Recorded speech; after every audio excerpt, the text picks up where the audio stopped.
Sneakers and Cleats, the podcast. Welcome back to the Sneakers and Cleats podcast. This is Monday, June 16th, episode 204. Quick happy Father's Day to everybody from this past weekend. Hope everyone enjoyed their days. Don Harris, Chuck Miketinac on tap. Guys, happy Father's Day to you. Inside the fridge. The Alamo. People might be saying it's June 16th and I'm dressed like it's November 16th. See, I dress like it is outside, not how it is in here. Woo-hoo, it's anyway, cold in here. Guys have a good Father's Day? Yeah. Do you see your fathers? We spent 12 hours together. We did. We celebrated Father's Day together. Did you guys see your dads earlier in the week at least? Yes. Okay, good. Yeah. Perfect. Bravo. And congrats to JJ Spahn, who finished off a incredible U.S. Open yesterday. A lot of people thought it was a little down because of the weather and because of Oakmont was just eating people up. I loved it. I love seeing the carnage. Yeah. I think everyone does. Like the U.S. Open is so much different than like the Masters and the British Open or the Open Championship and the PGA. This is like the toughest test in golf. We're going to see exactly who can mentally prepare themselves and get just put up with all the crap long enough to shoot one under par through 4 rounds. What I loved is the leaderboard was changing by the second. Yeah. When you have 5 people tied at 1 over with 3 holes to play, you can't ask for more than that. You could have asked for maybe Scheffler to be up there and for John Rahm to be up there. Huh? Yeah. He was there. He was right there. Also, John Rahm getting a T10 up there, so forks up birdie in the last 3 holes. Thanks for Johnny for that. Anyway, so congrats to JJ Spahn, and hope all the fathers out there had a great weekend. So we got a lot going on, which is weird for June, but make sure to subscribe to the YouTube channel, News 4 Fox SA, download, rate, review the podcast version wherever you get your podcast if you're so inclined. The Memphis Grizzlies star Desmond Bane traded to the Orlando Magic. My name is Bane. I was born in it. For 4 first-round picks, a pick swap, and 2 players. An absolute haul that the Memphis Grizzlies got for probably their second or third best player on that team, depending on how you rate Jaren Jackson and Ja Morant. But what does that mean for the Spurs this offseason? What does that mean for the prices for Giannis Antetokounmpo and Kevin Durant? Does that change anything there? And speaking of the Spurs, the latest on the draft speculation that we're hearing and seeing throughout the conversation, the carousel that is continuing to spin prior to the Spurs making their move on June 25th. Plus, Don interviewed Peter J. Holt. We heard a little bit of it on Thursday, but we're going to hear from him what his takeaways were from that conversation about the new downtown arena, potentially, Mitch Johnson, and Pop's effect on the Spurs, which is what he kind of talked about at the beginning. And a little bit of Cowboys talk today, time permitting. Dak saying some interesting things regarding his legacy that ESPN decided to lead with today instead of talking about the NBA Finals, which are on their air, which was something. Anyway. Moves the needle like the Cowboys. Not when you have the NBA Finals on your air and you're going to talk about the Cowboys. Moves the needle. Anyway, let's talk about the Spurs and the NBA first. How can Desmond Bane, that trade, affect San Antonio? So basically, 4 unprotected first-round picks, a pick swap, Kentavious Caldwell-Pope, and Cole Anthony. What were your guys' first initial thoughts upon seeing what the Memphis Grizzlies got for Desmond Bane? Well, my initial thought was Memphis stole this. I thought Orlando gave up way too much for Desmond Bane. In seeing some of the analysis with guys that are smarter than me when it comes to exactly what these picks could turn into, how good the quality of the picks are, it may not be as lopsided as at first thought. I think it could be potentially very good for both teams. Orlando wants to compete in a weakened East with a very good young team with Wagner and Banchero, and they've got it. Both Wagners. Yeah, but I thought Cole Anthony was one of their key guys. He's kind of like their Lou Dort, you know. Mm-hmm. And so Bane's a really good player, but it just shows you that 2 teams, and this is what I've said in regards to a Devin Vassell trade potentially for the Spurs, is that there can be deals out there that work well for both teams that you don't say, oh, they got, they really – look, if you're Orlando, you're now an automatic contender. And if you're Memphis, you achieve some goals that you're looking to do as far as unloading some salary and maybe starting to rebuild a little. So time always will tell in a trade. But I thought initially with 4 unprotected and those 2 really good players, I thought Memphis won the trade. Yeah, I mean, it just looks like Orlando's all in, right? My first thought was, say what? You're giving up how many first-round draft picks? But yeah, I mean, if you think you're going to be one of those teams that's going to be drafting late in the first round anyway, and you feel like Bane is one of those guys that's underrated by league standards, and you think that this guy's ceiling still hasn't been yet reached, then it makes sense, but it sure seems like a very high price to pay. But, good on Orlando for making something happen. They probably feel like, in some ways, we've got a young team, we've got a young core, we need more inertia right now in terms of an established NBA guy, a guy that seems to play the right way. He can shoot. They need shooting. So good for them for being all in. I had a couple of thoughts. One, it seemed like an outrageous price to pay. But then you look at the previous trades over the last 5 years or so in the NBA, and it seems to be the going rate. I mean, I wrote a few of them down. Gobert was traded for 4 firsts, a pick swap, and 5 different players. Patrick Beverley, Malik Beasley, Walker Kessler, just to name a few. Mikal Bridges was traded for 5 first-round picks, a first-round pick swap, a second-round pick, and Bojan Bogdanovic. KD in 2023 was traded for Mikal Bridges, Cam Johnson, and 4 first-round picks and a pick swap. And then Donovan Mitchell was traded for 3 firsts, 2 pick swaps, Lauri Markkanen, Colin Sexton, and Ochai Agbaji. Like, it seems to be the going rate. Start at 4 first-round picks, and then we'll just throw some other crap in there, and we'll figure it out. Like, I don't understand why that's the going rate now, but it is. So when you think about it in that lens, it makes me think that Orlando is very similar to San Antonio in the fact that they've drafted high for a long time, and they have their centerpieces now. They have a Paolo Banchero, who seems to be a budding superstar.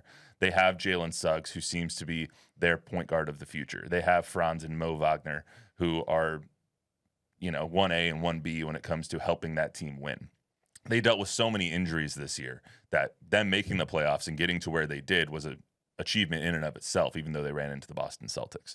So, and I think that they're very similar to the Spurs in that they made the move that Spurs fans want San Antonio to move or to make, because they went for it. They're using the draft capital that they have, and they're going out to get somebody that they think can really help their team. And I see that, and I think what I would say is Orlando and Houston are a year or 2 in their plan ahead of where the Spurs are. So, yes, it's time, but they had to get Banchero first. They had to get Suggs second. They had to get these picks, these lottery picks, to get them on firm footing with good young superstar players that are on rookie contracts. And now they've proven during the regular season and even making the playoffs that they're ready to take the next steps.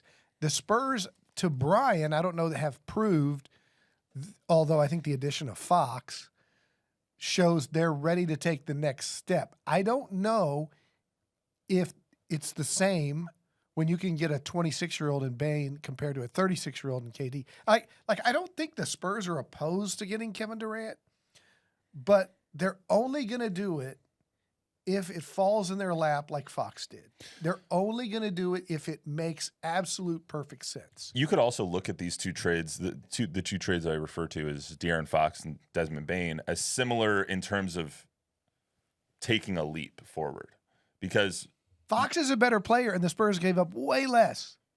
I don't know if he's a better player, but that's to be debated. He's been an all-star. The other guy hadn't. I mean, Desmond Bane also carried that team to stay relevant this entire year while John Morant was out. And he averages Jaren 20. Jackson. He averages 20. He's a good player. He's a very good player. I don't know if I would trade 4 first-round picks for him, but he's a good player. But he's not better than DeAaron Fox. But looking at the trades in terms of what they do for those teams, we didn't see the effect that DeAaron Fox could have had on the Spurs if they had stayed healthy, if his pinky wasn't hurt. We didn't see what the effect that was, but I think you can view them in kind of a similar lens of, okay, we have our generational talents here, for lack of a better term. We have Wemby, we have Steph Castle. We have our 2 centerpieces. Who's the guy that we can trade for? We can use some of our assets to get us forward a little bit. For the Spurs, it was De'Aaron Fox. For the Magic, okay, Paolo Banchero, Jalen Suggs, Wagner. Who's that guy that can take us to the next level? And that's the Desmond Bane effect.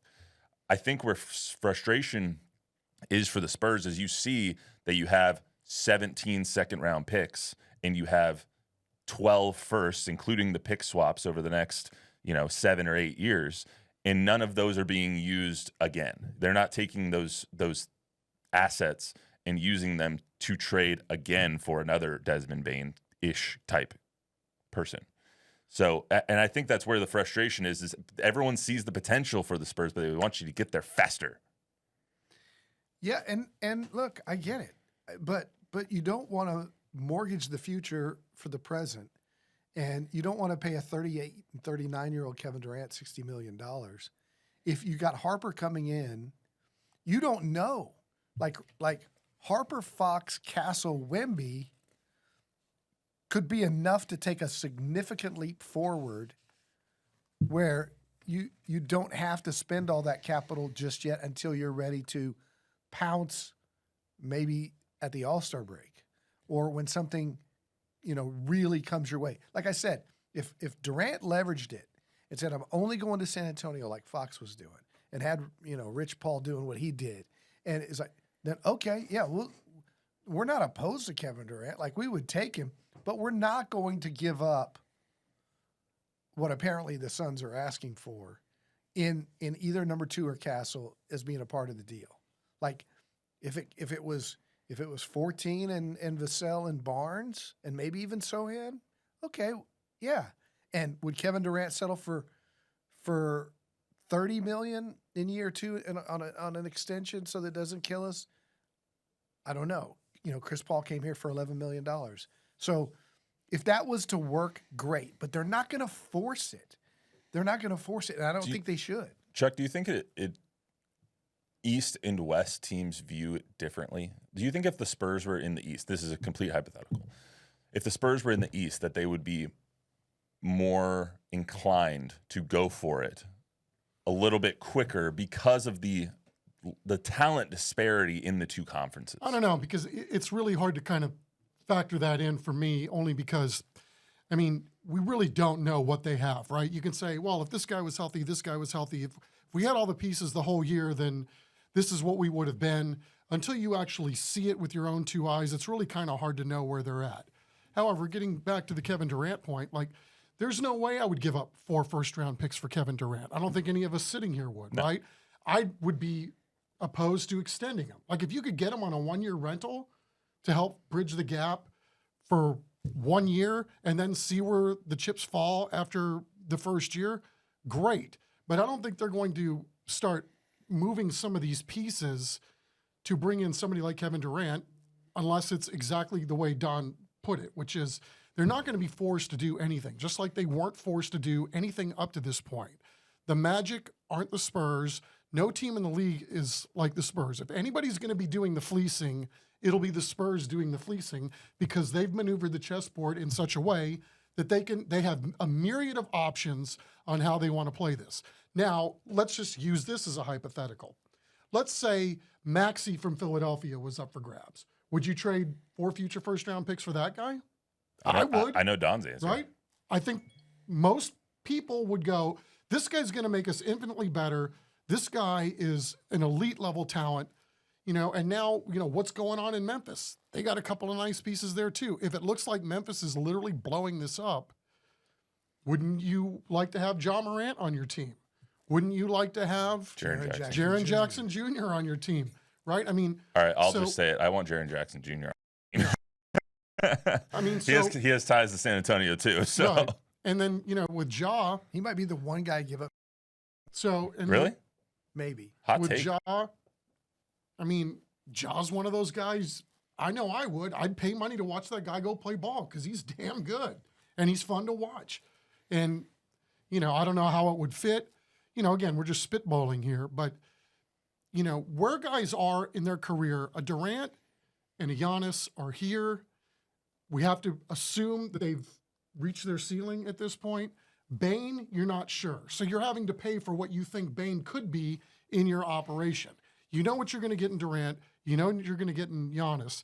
And I don't think because of that, you have to give up the assets that you would have to give in terms of a guy that's looks like he's going to be an all-star for this year, next year, and the year to come, and then all of a sudden he becomes available. The other point I want to make is I think the Spurs, the one thing we're not considering is playing time and growth of the younger guys. Castle, Harper, if they get him, Fox, Wemby, that core needs to play. And the Spurs view any sort of move through that lens of how does this affect Steph Castle's growth if they draft Harper's growth. They want to grow this. Like, they want to win 5 championships over the next 10 years. They don't want to win just 1 championship over the next 2 years. So they want, if Wemby doesn't even win he's 21. If he doesn't start to be in the championship hunt until 25 or 26, but yet it goes till he's 32, that's what they want. They want to be competitive like Duncan was from 99 through 2007 every single year. And you don't do that with Chris Pauls and Harrison Barnes and Kevin Durant unless they're just filling a stopgap to help you grow, but they're going off your books when you have to pay Wemby, when you have to pay Castle, when you have to pay Harper, when you have to pay Fox. Kevin Durant would go off the books in that case. Right.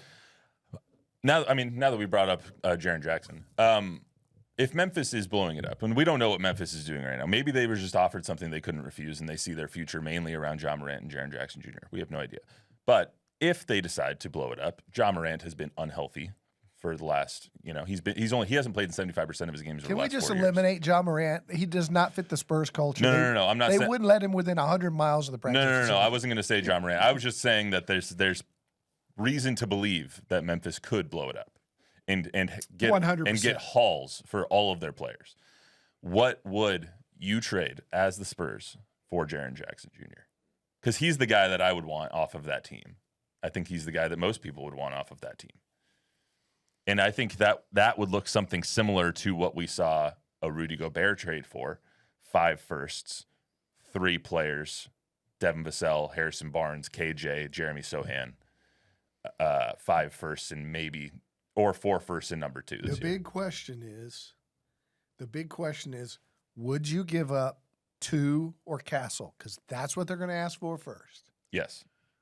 You give up both? I'd give up one of the 2. You give up one of the 2 and then all the picks. Yep. I think I would consider that for sure. And that's saying a lot because I really don't want them to consider giving up number 2. I think Harper is a potential future 10-time All-Star. Dwayne Wade, Donovan Mitchell type player. So it would have to be I wouldn't want to do it, but for Jaren Jackson Jr. to go next to Wemby, that's just as big a need is for Wemby to have a big – and he can shoot it from deep too. So he feels a lot. I would consider – And he's a Defensive Player of the Year candidate every year. Oh, yeah. Chuck? If the Spurs view Harper as a 10-time All-Star, there's no way they trade that pick. Okay, if I was to say who would you rather under any condition. What if I was to say who would you rather trade? Stephon Castle or Dylan Harper? Neither. Yeah, I mean, at this point, I would say the draft pick. Because you kind of know what you have with Steph. Right. Yeah. I think. But think about this. Pre-draft, where Harper was last year. Castle was last year, and where Harper is this year. And this being a better draft, and scouts being scouts for all drafts, I think you can. Now it doesn't mean that it's going to work out or he'll develop as quickly as Castle did. But the week before the draft, in a vacuum, scouts will tell you Harper's the better player. Now Castle proved it and grew. Does Harper do that? But if they were in the same draft, Harper would still go number 2. And Castle would still go number 4. Okay, so let me paint you a draft scenario here, or trade scenario here. Number 2, Dylan Harper, or Steph Castle. You can take your pick, interchangeable. For Jaren Jackson, but you have to give up 2, 14, 3 other number 1s, Devin Vassell and KJ.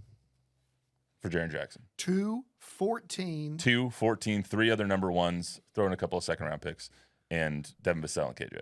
I know it's the going rate, and I know that's That's fair, the best offer they will ever get. Yeah, but I would probably not do it. Yeah, I'm not dealing multiple number ones in this scenario. That's nuts. All right, talking about Kevin Durant here. So more talking about Kevin Durant. I know we mentioned him already, but there was some. It's a day in why, so we have to talk about Kevin Durant here. He says he prefers Miami, Houston, or San Antonio. Shocker, all states without income tax. Also, I don't know what Miami would do with him, with a 37-year-old Kevin Durant. You just got rid of Jimmy Butler, and your best player is Tyler Hero, so I really don't know what Miami would do right now. But as we sit here right now, do you think that the Spurs are still in on this Kevin Durant sweepstakes? I don't. I'll be shocked if there's not going to be somebody that outbids them or does something. I mean, if you can get a Kevin Durant on a 1-year flyer and he plugs a hole for a year, it'd be great to have him here. But to give up future assets for will be a 37-year-older in the fall, even as good as he is, and we talked about it the other day, right? I mean, who doesn't want a guy that's still shooting over 50% from the field from his position, making 43% of his threes? Sign me up for that 9 times out of 10. However, not what it would probably cost to get him. I have a problem with people saying he's too old. He's 37. He's going to be 37 in September. By the time the season kicks off, even if you sign him for another 2 years, you have him through his 39 season. If he's making $55, $60 million a year, it is what it is at that point. LeBron James is like 80 years old. Like, he's still playing at a high level. Kevin Durant's game translates to an old man game. He still has the wiggle in him. He still has a great stroke from three. He still makes free throws at a high percentage. He still makes field goals at a high percentage. He still plays defense at a decent LeBron percentage. He's 10 years younger than everybody. That's fair. He's his done frame, something. His frame is different too, which is He built carries for, more weight, which doesn't usually age better. But it's the hips and the shoulders. I When understand. you have what he's got, that's better than most. But Kevin Durant his game will age fine. It has aged fine. He scored 27 points a game last year. That's something that I would still trade for, even if it was a 1-year or a 3-year rental. But would you give up multiple first-round picks for I would give up Kevin at Durant? most 2 first-round picks for Kevin Durant. I wouldn't give up 2 for sure. All right, so You'd have to give. I'm conceding that. the trade talk that that I saw that was rejected by the Spurs, and nobody knows what was rejected by the Spurs, so it was probably made up. But I'll just throw it out there. Devin Vassell, Harrison Barnes, Jeremy, 14, and 2 future firsts. I know you wouldn't do it. I wouldn't do it just because of the draft picks. But you don't care about the players are fine. Those 3 players are fine. Yeah. Okay. I had read where Jeremy was a sticking point at some point, that the Spurs don't want to give up Jeremy. They didn't mind Vassell and Barnes, Branham, some other pieces like that, and the picks. Of course, Phoenix was asking for 2 or 14, which I don't think. I think the Spurs again were like. It's like going into Saks Fifth Avenue, and there's a Armani sport coat that you like. You don't love it, but you like it. And if it's an $800 sport coat, and it's down for $199. Okay, I'll take it. There's other coats that you'll go, I love that, and I'll pay more than that. Kevin Durant, if he's on sale for $199, the Spurs are going to go, yeah, that's a good deal. But if he's $800 or if he's discounted to $500, they're going to say, I'll just wait for something better, something I love. So they're looking at the price tag. Okay, and is that price tag too much? How? It depends. It depends. I don't know how the Spurs view what they want to achieve long term, and how. Again, Chris Paul came in and made a huge difference in the right way, but there was some concerns because of who Chris Paul had been. You talk to people in Phoenix, KD is not a Batman. He's a Robin. He's laid back. I love Kevin Durant, by the way. He's laid back. He's Mr. Cool. He can absolutely fill it up. But how does he affect what you're trying to build with Wemby being the leader, Fox, Castle, and Harper? If he disrupts that chemistry in any way, for the next 10 years, it's not fantasy basketball. It's not 27 points a game. It is, but there's so much more to it that those guys consider, including how he affects the minutes at whoever's going to play that 3-4 spot and what they want to achieve with Wemby being the focus. Does he get too many shots for Wemby's development? I don't know. Those are the things that they consider from an X&O standpoint more than we do when we look about, okay, we'll give 4 first-round picks for this guy because of what he scores. It's not fantasy basketball. It's reality, it's personalities, and it's chemistry, and it's fit. Let me ask you this, and I just thought of this now, because I don't think I've really considered DeAaron Fox not part of the future. Do you think that the Spurs would be more inclined to trade Fox than they would be Castle or number 2? I'm just thinking about it, like, why wouldn't they? Because DeAaron Fox is the one that's going to make, 50 some odd million or 40 some odd million dollars this August. I don't know. That's too much of a. I don't think they're going to do it. Just for the record, I don't think they're going to trade De'Aaron Fox. Again, there's no reason to believe that they would trade Fox. If somebody were to tell you that you could get star player over here, but it's going to cost you this, and maybe not this guy or that guy, you never know what's like. Yeah. I think everything's on the table right now this time of year. I mean, the report that was out saying that Giannis is off the table, I mean, that's silly and illogical. Yeah. To think that everything is off the table concerning Giannis at this point in the year. It wouldn't be in anybody's best interest, the Bucks especially, for them to shut everything down at this point when you've made an early exit from the postseason and you have an aging basketball team. The thing that people aren't talking about enough, in my mind, is what's wrong with keeping it? What's wrong with Castle, Nothing. Fox, Wemby, Vassell, everybody, Sohan, and then if something makes sense for Vassell in 14 for a Hartenstein, right? Or somebody that's going to fit the Carusos of the world, the Dorts of the world, not Kevin and KD and Giannis, but the guys that are going to make your team better and more. Harrison Barnes from last year. Harrison Barnes was great for the Spurs last year. Yeah, guys don't like want to get rid of that. Harrison. It's not. I don't think it's that people don't want that as the team. I think it's just so much more fun to talk about it. It is. No, it is. That's the time of year, right? We talk about it And a they lot. love talking about it. Yeah. My social media, I mean, there's nothing more engaging. Yeah. So just for the record, we're 9 days out of the draft. What do you think the Spurs are going to do it to? They're going to keep it and draft Dylan Harper? I'm almost 100%. 99% that Yeah. they're going to keep and draft Dylan Harper. Yes. And he will be on the roster Yes. come game 1. Yes. I just have a sneaky suspicion somebody's going to make them an offer they can't refuse. I just haven't, again, no inside intel. It just feels like somebody is going to make a move that seems really, really illogical, and the Spurs will be there to reap the rewards of that. Now, what it looks like, I have no idea, but I think somebody's going to make them a deal they can't refuse. I saw, Utah offering Markkanen to number 5. I love Markkanen. That's not going to do it. I would do it. That's not going to do it. If Brooklyn came in with number 8 and Cam Johnson, that's not going to do it. If Philadelphia came in with something, Philadelphia offered Maxey and something, But that would raise their eyebrows. Philly's never going to trade up to Of 2. course. No. I What would if do. they offered you 5 number 1 picks for a pick swap or something stupid? Yeah. I mean, that's the variable here that we don't know. Maybe somebody like a Philadelphia thinks that Harper is going to be the 10-time All-Star, and they're willing to go all in, just like Memphis just did, right? Where you're going to get all this haul back because, I'm not screwing up the teams here, but you know what I'm saying. I mean, if you're Orlando, you really feel like this is your guy, chips to the table. I mean, maybe there's a Philly out there that does something like that.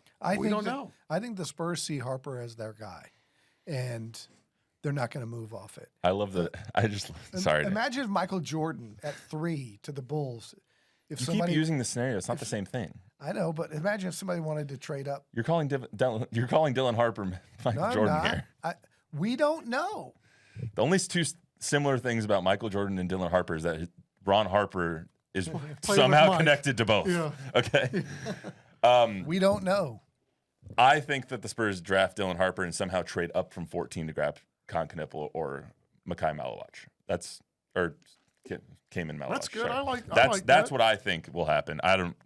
obviously. Canipple's That's just- starting to just get a lot of I positive love ink. Knippel. I love him so much. He's about an inch or two taller than me. Can shoot the freaking lights out, and is just a hell of And a player. apparently Love ran a him. hell of a shuttle time compared to some of these other guys Absolutely. too. So maybe a little more twitchy than people were giving him credit for. He's tough. You know, you guys interviewed him in the locker room at Final Four. Yeah.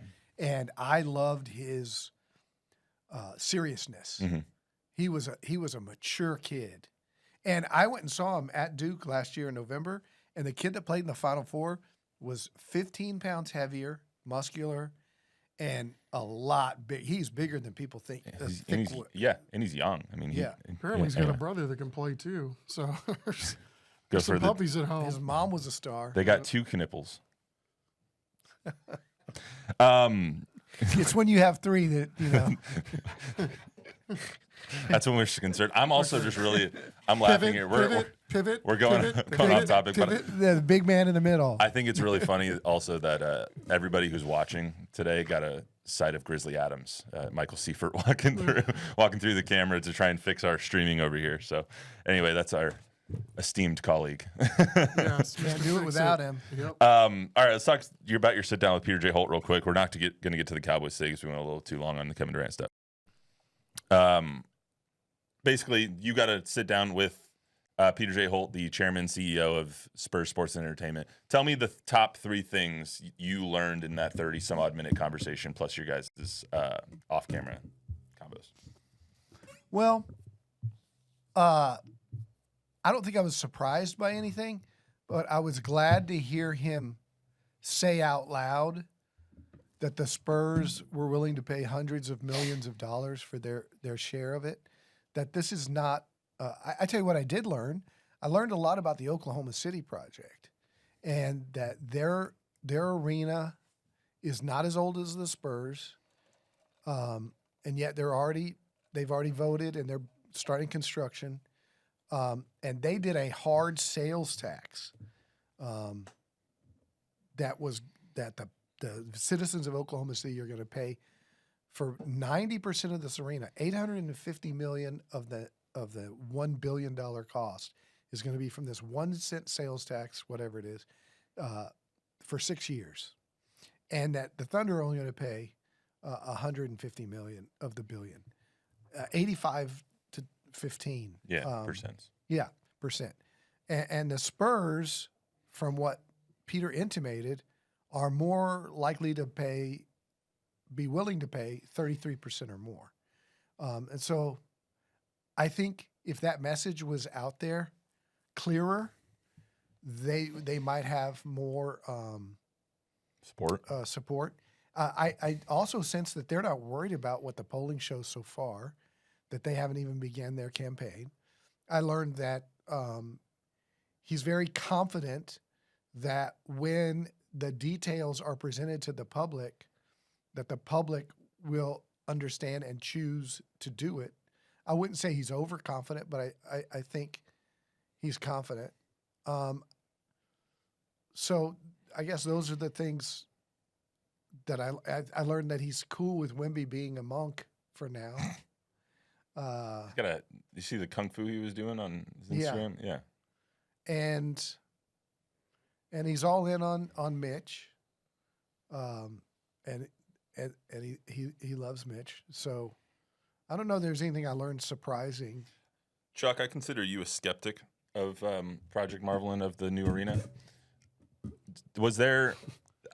I think like a lot of people, I don't know that skeptic is the right term. I think, well, maybe it is in some regards, in that waiting to hear more information, because the stuff that I hear behind the scenes, I'm wondering why this hasn't reached the public scope yet. The Spurs obviously started their media blitz a little bit. They had to sit down here with Don. They did one with KSAT. They did one with Ken's. Peter Holt talked after the commissioner's court meeting.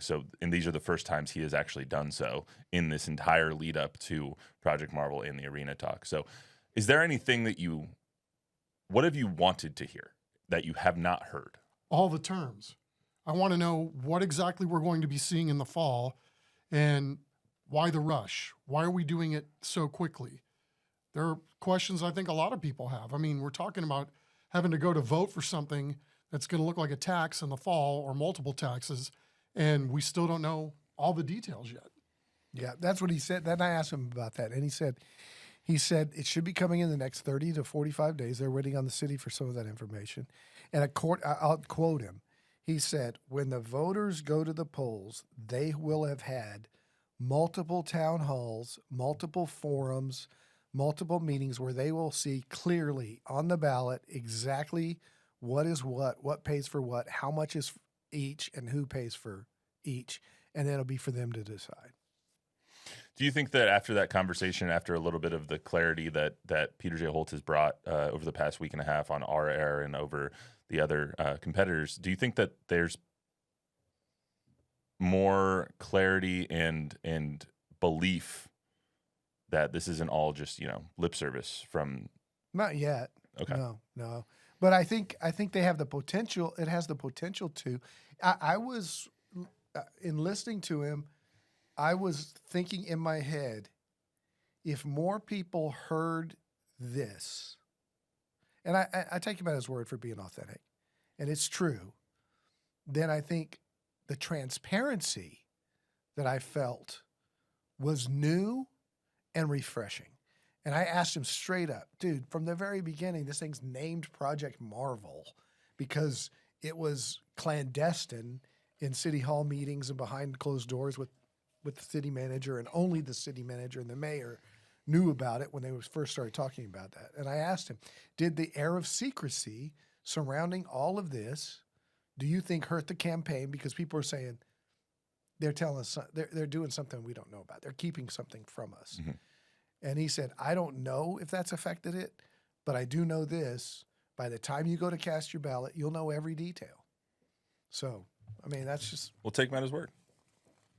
Guys, anything else? I think the people are going to have... It's going to be up to the people. So it'll be whether you're for it or whether you're against it. It's going to come down to a vote.